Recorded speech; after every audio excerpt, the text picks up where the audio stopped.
Morning, friends. Next day in the shop and we're back at it. Today I want to get this inner and outer primary off, get the transmission ready to be removed, and the engine also ready to be removed. My buddy that's going to work on this bike said he needs the parts by the end of the week, so I've got a deadline now. I also have another bike that needs to come into the shop, so I need this lift free. So I really need to get to working on this thing and get it apart. So we're going to go ahead and remove this outer primary first, see what it looks like on the inside, and then get after it. There's a few of them that are missing. As I've found, that's pretty common with these things. They often fall off and get lost.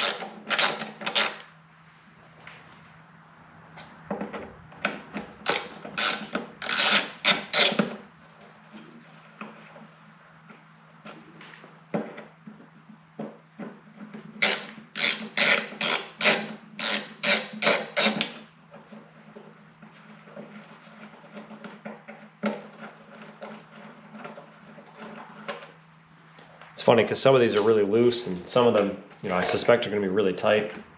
The bottom one here is backed almost all the way out, so that one's ready to go. Front one's lost, a couple of the bottom ones are gone.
Moment of truth. Let's remove this outer cover.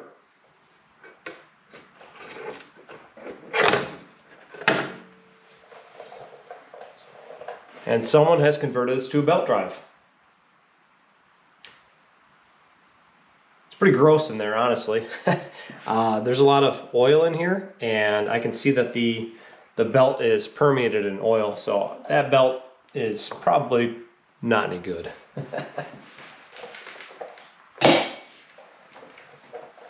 But it is neat to see that this is a belt drive setup, so I like that. That's really cool. I'll put it back to being belt drive once I rebuild this.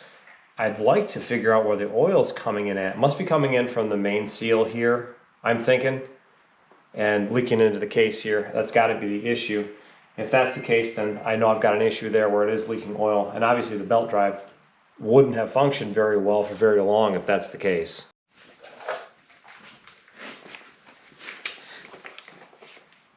Now that I have my pressure plate removed, my outer cover, I'm going to go ahead and take off the super nut here, and then the clutch basket will be ready to be removed. Then I'll have to remove this front nut, and then the inner primary is about ready to come out. And I know I've showed you guys this like a few times now, and it's pretty repetitive. It doesn't change a whole lot between the years as far as I know. As far as I know too, it's still left thread, right thread. So we'll go ahead and get this taken out.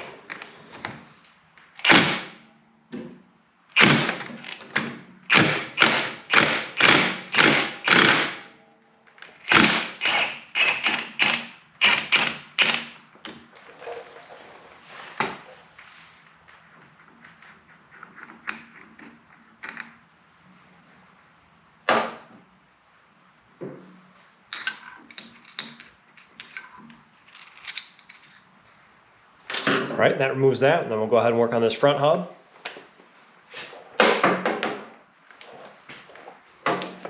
Again, Milwaukee tools. I love this thing. This thing gets the job done every time.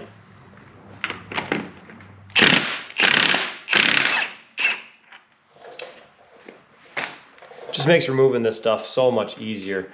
Rather than fighting it and trying to, fuss with it for a long time, you snap it a few times with that wrench and it's great. So from here, I'm just going to go ahead and pull out all the rest of these plates. They are all covered in oil, so they will have to be cleaned. Friction plates don't look like they have a ton of wear on them. But since they're covered in oil, these are the wrong compound, and unfortunately I don't think they're salvageable. Maybe I can soak them in mineral spirits and pull the oil out of it. I don't know if that's a good idea. I might just replace these since I'm in here. I do have new clutch plates at the house, so it might be the best idea just to go ahead and put new ones in.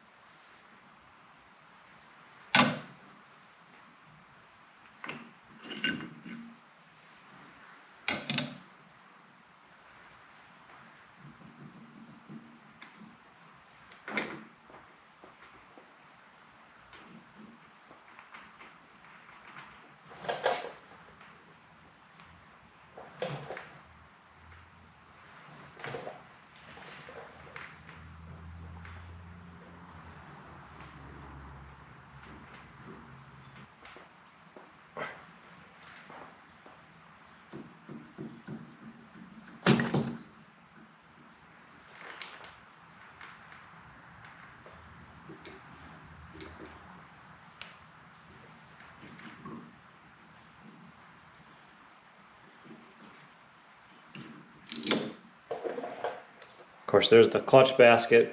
Like I said, tons of oil on here, tons of grime. This is all going to have to soak. I'm assuming that nut that came off must have skipped around in here a bunch of times and then slammed into the actual clutch basket itself, beating it up.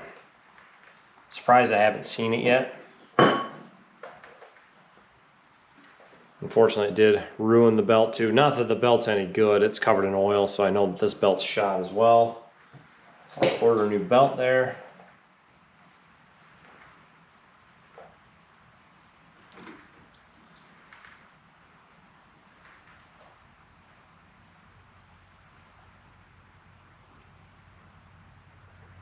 Front pulley's in pretty bad shape too, so I'll have to get a new front pulley. That's got a lot of wear on it. Obviously I'd love to find that nut. Something skipped around in here and really messed things up. I'm gonna have to get a puller on that to get that off, because unfortunately there's no way for me to get it off. I don't think. I can't pull it off. It does move a little bit.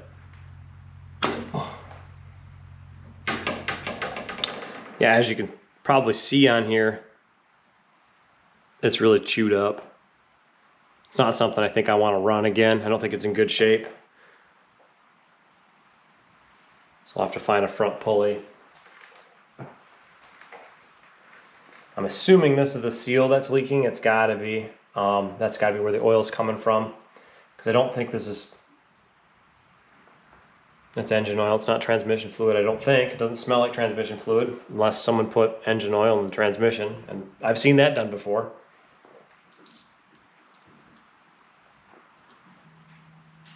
Well, after a short break fueled by map gas and rage, I'm back.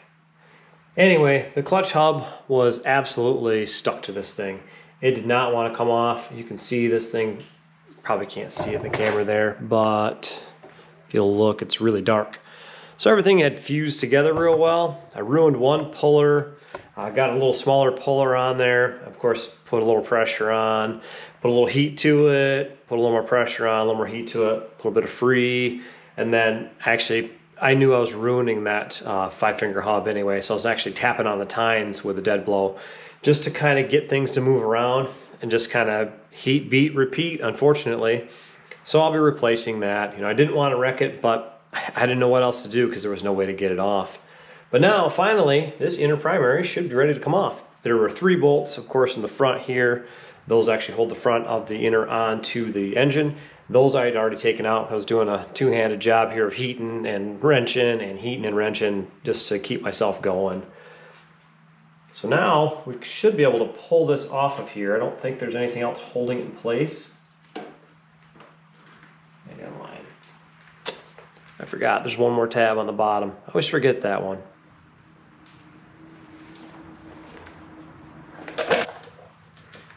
All right, with that last nut and bolt combination out of the way, the tin inner can come out.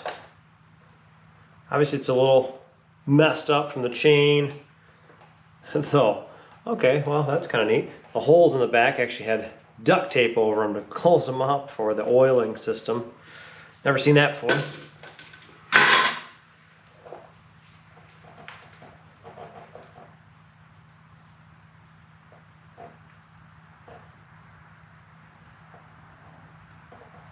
Of course, the duct tape is all over the back side of the motor here too, where it melted in place. But anyway, now we have access to the actual transmission here. And that's my goal today, is to be able to get the transmission removed. So I'm going to go ahead and remove the shift linkage, and then I'm going to start unbolting everything so I can actually pull this transmission out of place. I'm going to start by removing the mouse trap here, actual linkage for it.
I've gone ahead and removed that linkage, so that is out of the way.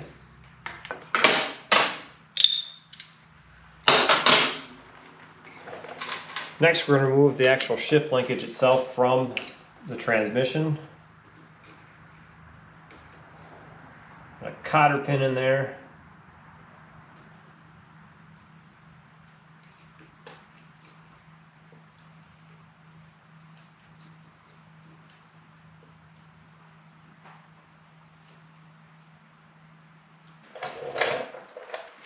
From here, I'm going to work on trying to remove the speedometer drive that's actually hooked to the front of the transmission. I should have enough room to get a wrench in there and hopefully turn it. I'm not sure if I can, or if I have to remove the transmission first. And it may make the most sense to get the transmission out of the way.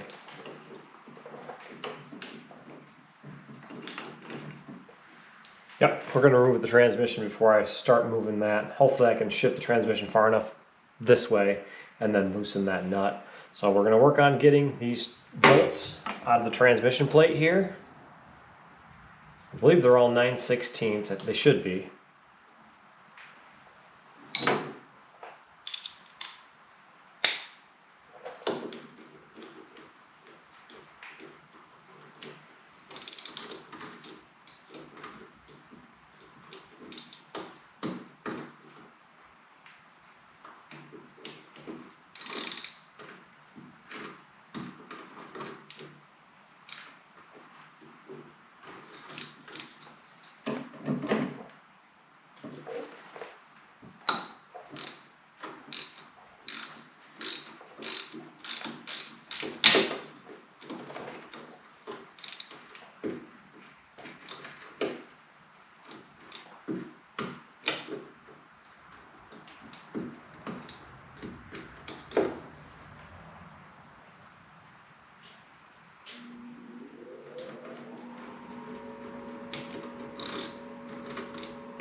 Now with all the transmission bolts unbolted from the bottom, I should be able to remove the trans.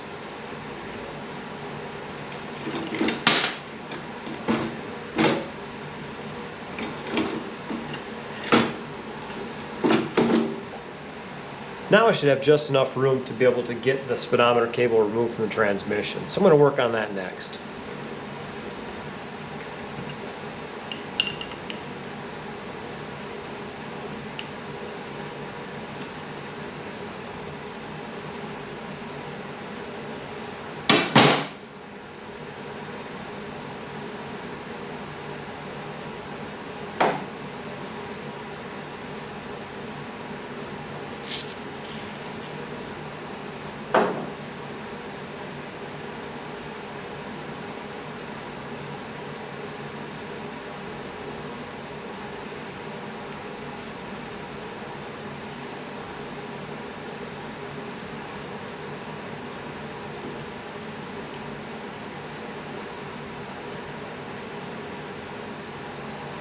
Try to keep this thing from breaking off, so I'm actually wiggling a little bit just to get the cap to spin.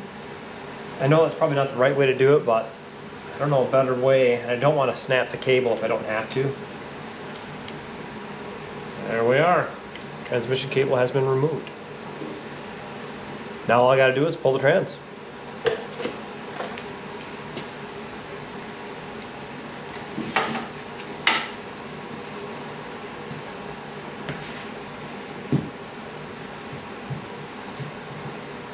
With the transmission removed, the only thing I have left to do is take out the motor. So for today, this is as far as I'm going to be able to go. That's all the time that I have. Tomorrow we're going to get back here, bust out getting this motor, loosened up, get everything out of the way, and get it ready to remove. I have not taken like a generator bottom end motor out of a bike before, so there's a few things I'm curious about. If I have to take the generator off of the bike, if I leave it on when I remove it. I don't want to cause any undue stress or wreck something. So it's something I'm thinking about. And then of course, once the engine's out, then I've got the rest of the bike to break down, because I do want to get it down to bare frame. I want to clean the frame, I want to take it out and power wash it real well. And then once it's power washed, I want to go ahead and have someone sandblast it and then have someone paint it. I'd like to have it all nice black again, so it actually looks like a good frame. Now I don't love seeing the rust on these, so I'd like to get that fixed while I have the opportunity. Anyway guys, I know this was kind of a short video today. I didn't do a whole lot, but I kind of wanted to bring you through the process of taking the inner and outer primary off. Obviously this had a belt drive. That's not a stock thing. That's something that didn't come on these bikes that someone somewhere had upgraded to. I'm gonna have to replace some of those parts because they are in bad shape. They got worn out. Something bounced around in there. I'm gonna assume it was one of these adjuster nuts, just because there's one missing. So that's what I think happened. Anyway, I appreciate you guys watching. If you like the video, go ahead and give it a like. Share the video with all your friends on your social media platforms. If you haven't subscribed to me on Instagram or on Facebook or on eBay, please follow me. I'm selling parts on eBay, not off this bike, of course. And of course, I'm posting on Instagram and on Facebook as well. As always, friends, I appreciate you guys watching. We'll catch you next time.